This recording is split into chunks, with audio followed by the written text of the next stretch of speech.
கர்த்தருடைய பரிசுத்த நாமத்துக்கு மகிமை உண்டாவதாக. ஆண்டவருடைய பிள்ளைகள் உலகம் முழுவதிலும் இருக்கிற எல்லோருக்காகவும் எல்லோரும் சந்தோஷமும் மகிழ்ச்சி அடையும்படியாய் ஆண்டவருடைய பாதத்திலே நம் மனம் கசந்து வேண்டுதல் செய்ய போகிறோம். நீங்களும் வேண்டுதல் செய்யுங்கள். இந்த புதிய ஆண்டு 2025 நமக்கு ஆசீர்வாதமான ஆண்டாக, ஐஸ்வர்யத்தின் ஆண்டாக, ஒரு மிகப்பெரிய சந்தோஷ சமாதானத்தின் ஆண்டாக தேவன் செய்ய போகிறார். நிச்சயமாய் அற்புதத்தை அதிசயத்தை நீங்களும் நானும் காண்பதற்கு காத்திருப்போம்.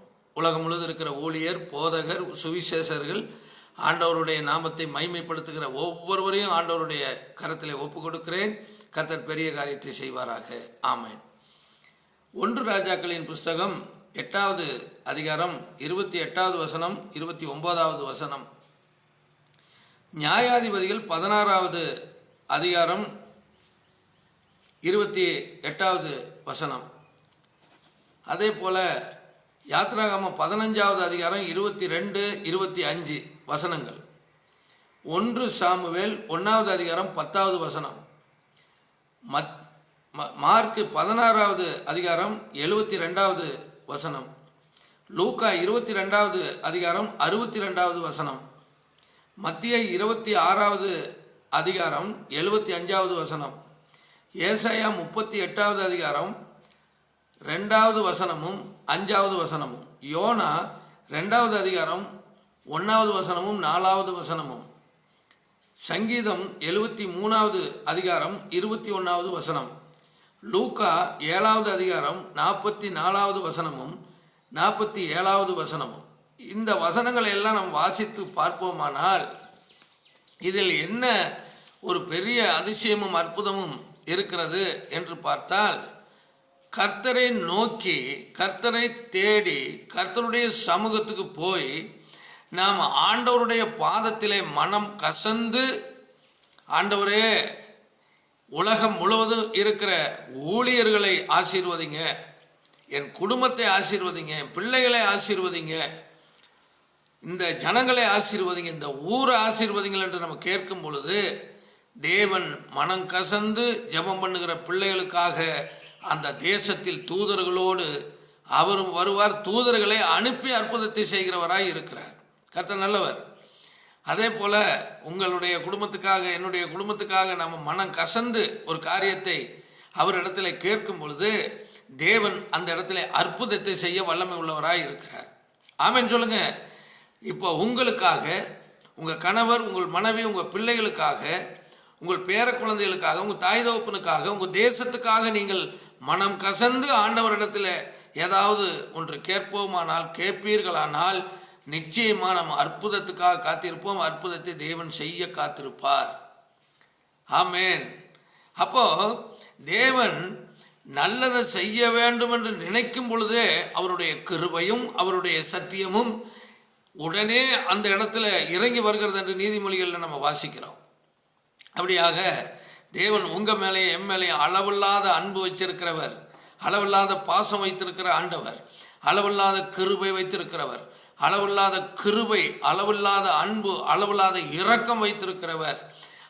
அவருடைய பாதத்திலே, அவருடைய சமூகத்திலே நாம் சென்று மனம் கசந்து அழுகும் பொழுது, மனம் கசந்து கேட்கும் பொழுது ஒரு அற்புதத்தை, ஒரு அதிசயத்தை அவர் செய்வார். மனம் கசந்து, ஆண்டவரே எனக்கு இந்த வறுமை, இப்படி கொடிய வறுமை என்னை தாக்குகிறது, கடன் பிரச்சனையில் நான் சிக்கிக்கொண்டேன் என்று நீங்கள் மனம் கசந்து கேட்கும் பொழுது கட்டாயம் தேவன் அற்புதத்தை உங்கள் மத்தியிலே செய்வார். அவர் ஐஸ்வர்ய சம்பனர். வெள்ளியும் என்னுடையது, பொன்னும் என்னுடையது என்று சொன்னவர் அப்படியே உங்கள் மத்தியிலே ஒரு அற்புதத்தை செய்வார். இந்த கிறிஸ்மஸ் 2025 பிறக்க போகிறது. இந்த 2025வது ஆண்டு எப்படி இருக்குமோ என்று எல்லோரும் பார்த்து கொண்டு இருப்போம். எல்லா ஜனங்களையும் தேவன் ஆசீர்வாதம். எல்லா ஜனங்களுக்கும் தான் சிலுவையில் அடிக்கப்பட்டார். இவங்க தனியாக அவங்க தனி பிரித்து பார்க்குறவர் கிடையாது. அவருக்கு பச்சை மாதமே கிடையாது. அவர் எல்லாரையும் நேசிக்கிறார். அதனால் எல்லா ஜனங்களுக்கும் இந்த 2025 ஒரு மகிமையான வருஷமாக, ஒரு ஐஸ்வர்யத்தின் வருஷமாக, கடனில்லாத வருஷமாக, கவலை இல்லாத வருஷமாக, சமாதானம் குறைவற்று கிடக்கிற அவர்களுக்கு சமாதானத்தை தருகிற ஒரு வருஷமாக, சந்தோஷத்தை தருகிற ஒரு வருஷமாக இந்த 2025 அமையும். உங்களுடைய கடன் பிரச்சனை எல்லாம் மாறும். குடும்பத்தில் இருக்கிற வியாதிகள் எல்லாம் உங்களை விட்டுட்டு ஓடிடும். விரைய செலவுகள் மாறும். சந்தோஷமாக இருக்க தேவன் இந்த 2025 தேவன் நிச்சயமாய் அபரீத விதமாய் ஆசீர்வதிப்பது உறுதி. நம்பிக்கையோடு இருங்க. திருமணம் ஆகாத பிள்ளைகளுக்கு நல்ல முறையில் நல்ல வரன் வரும். குழந்தை இல்லாத பிள்ளைகளுக்கு ஒரு அருமையான குழந்தை பாக்கியத்தை தேவன் அந்த கருவறையில் வைப்பார். திருமண தடையெல்லாம் மாறிடும். குழந்தை தடையெல்லாம் மாறிடும். குடும்பத்தில் இருக்கிற கஷ்டங்கள் எல்லாம் ஒன்றுமில்லாமல் போய்விடும். ஒரு மிகப்பெரிய சந்தோஷத்தை, ஒரு வெளிச்சத்தை நாம் காண்போம். ஆண்டவர் ரொம்ப நல்லவர். இந்த நாளில் கூட நீங்கள் ஏதாவது ஒரு கஷ்டம், ஏதாவது ஒரு பிரச்சனை, ஏதாவது ஒரு மனஸ்தாபம், ஏதாவது ஒரு சிக்கலில் நம்ம மாட்டிக்கிட்டோம்னா உடனே ஆண்டவருடைய சமூகத்தை தேடி ஓடுங்கள். அங்கே அமர்ந்து ஆண்டவரிடத்தில் கண்ணீரோடு அந்த மிகப்பெரிய ராஜாதி ராஜாவின் பாதத்தில், அண்ட சராசரத்தையும் உண்டாக்கியிருக்கிற சர்வ வல்லமை உள்ள ராஜாவின் பாதத்தில் நம் மனம் கசந்து, ஆண்டவரே எனக்கு இது வேண்டும், எனக்கு இது வேண்டும், என் மகளுக்கு வேணும், மகனுக்கு வேணும், கணவருக்கு வேணும் அப்படின்னு சொல்லி நம்ம கேட்கும் பொழுது கட்டாயம் நமக்கு மனமிறங்கி உதவி செய்வார்.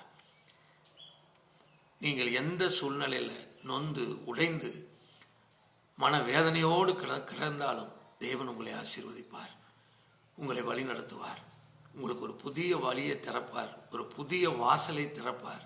அவர் நல்லவர். அவர் கட்டாயம் உதவி செய்வார். நாம செய்ய வேண்டும்.